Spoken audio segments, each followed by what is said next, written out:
ایک دفعہ یوں ہوا کہ خاوند اور بیوی کہیں جا رہے تھے۔ اس کی بیوی حسب معمول اچھی طرح سے سج سنور کے گھر سے باہر نکلی۔ وہ لوگ ٹیکسی کے انتظار میں کھڑے تھے۔ اتنے میں ہی ٹیکسی آئی اور وہ لوگ اس میں بیٹھ گئے۔ کچھ دیر بعد ٹیکسی ڈرائیور نے کہا کہ آپ اپنی وائف سے کہیں کہ یہ لپسٹک کا شیڈ ہٹا دیں کیونکہ مجھے اچھا نہیں لگ رہا۔ یہ سننے کی دیر تھی کہ شوہر نے غصے سے اس کا گریبان پکڑ لیا اور بولا کہ تیری ہمت کیسے ہوئی کہ تو نے یہ بات کی؟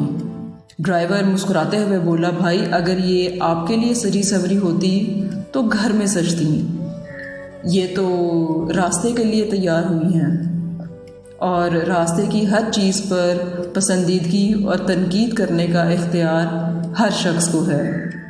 مرد کا غصہ جھاگ کی طرح بیٹھ گیا اور اس نے اپنی بیوی کو رومال نکال کر دیا اور کہا کہ اپنا میک اپ صاف کر لو۔ شاید اس بات میں حقیقت نہ ہو، من گھڑت واقعہ ہو سکتا ہے، مگر یہ سچائی ضرور ہے کہ عورتیں واقعی اپنے شوہر کے لیے کم اور لوگوں کے لیے زیادہ تیار ہوتی ہیں۔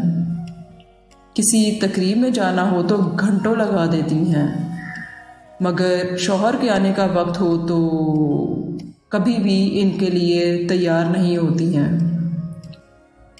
صبح سے شام ایک ہی لباس میں گھومتی رہتی ہیں۔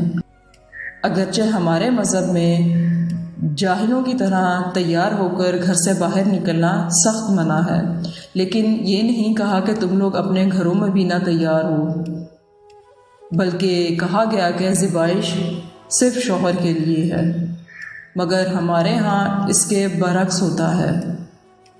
شاید یہی وجہ ہے کہ مرد کو دوسروں کی بیویاں اور بچے زیادہ اچھے لگتے ہیں۔